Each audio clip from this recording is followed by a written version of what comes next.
এই তোমরাই বলো আলাদা বা আলাদা, এইগুলো আমার মাথায় কাজ করে না। আমি তো আমার কাজ করছি, এখন যে যার মতো।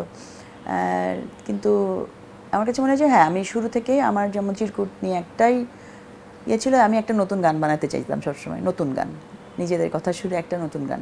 আমি আজ পর্যন্ত একটা নতুন গানই বানায় যাচ্ছি। এটা এতটাই সিম্পল একটা বিষয়। এর মধ্যে জীবন পরিবর্তন হয়েছে, মানুষ অনেক আসছে, মানুষ অনেক গেছে, শ্রোতারা বাড়ছে, ভালোবাসা বাড়ছে মানুষের, সবই আসছে। কিন্তু আমি আমার কোর যেটা, আমি আজ থেকে 24 বছর আগে চিরকুট তৈরির সময় কী ছিলাম, অথবা তারও আগে আমি আমার ফ্যামিলির সাথে কী ছিলাম, বন্ধুবান্ধবের সাথে কী ছিলাম, আমি ওই জায়গাটায় থাকার চেষ্টা করি, বেসিকে থাকার চেষ্টা করি সবসময়। আবারও বলতেছি, চেষ্টা করি আমরা সবসময়। আমি যে অহংকার করব, এর যা আমি আমার জীবনে হয়েছে বা পাইছি, এগুলো তো আমি কিছু করি না, আমি আমার স্রষ্টার একটা বড় মানে আশীর্বাদ বলো, ইয়ে বলো, তিনি আমাকে দিয়েছেন। এর কিছুই আমার কোনো কৃতিত্ব নাই। আমি শুধু চেষ্টা করছি যেন জিনিসগুলো আগায় নিতে পারি। এই পুরো মানে প্রত্যেকের লাইফের তো একটা জার্নি থাকে। মানে তোমার লাইফে একটা জার্নি আছে, ভাইয়ের লাইফে একটা জার্নি আছে। সো লাইফবয় কিনে কল দাও টোল ফ্রি নম্বরে, আর এক নিঃশ্বাসে গোল বলে জিতে নাও ফিফা বিশ্বকাপ 2026-এর এক্সক্লুসিভ পুরস্কার। আমার জার্নিটা এইভাবেই তৈরি করা হয়েছে।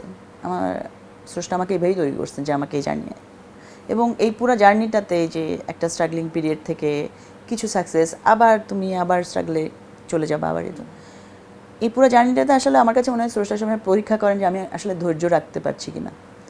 হ্যাঁ, এবং আমি আমার ওই যে যেটা বললাম কোর জায়গা, যেটা একদম যে বেসিক বিশ্বাসের জায়গায় ঠিক থাকতে পারছি কিনা, আমি ওই সময় অন্য মানুষ হয়ে যাচ্ছি কিনা, নিজেকে ধরে রাখা, এগুলোই তো আমাদের পরীক্ষা বড়।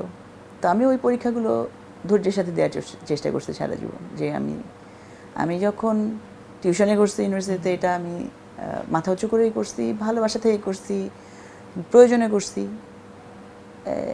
নিজের কাজ নিজে করার মধ্যে কোনো গ্লানি নেই তো ভাইয়া, নিজের কাজ নিজে করছি।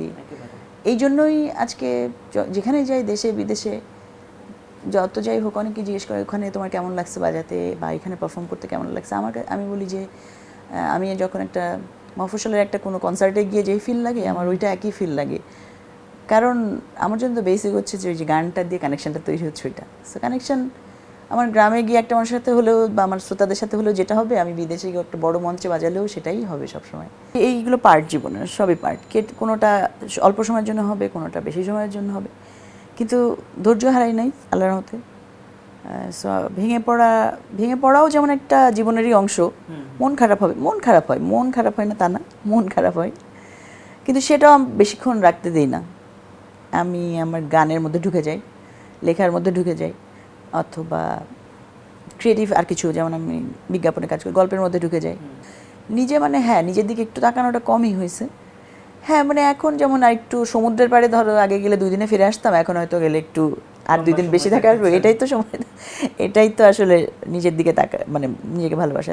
জীবনে এত বড়, এত কাজ করার আছে, আবার সময় অল্প, যে কোনো সময় মরে যেতে পারি। সো এই অল্প সময়ের মধ্যে কতটা মিনিংফুল একটা জার্নি করা যায়, কতটা জীবনের সাথে নিজের সাথে নিজের একটা বোঝাপড়া করা যায়, যে না ওকে, আমি এখন একটু থাকলে না একটু হাত ছেড়ে বাঁচলাম, যে আচ্ছা না, আমি মোটামুটি একটা ভালো লাইফ কাটাইছি, এইটুকু বেসিক।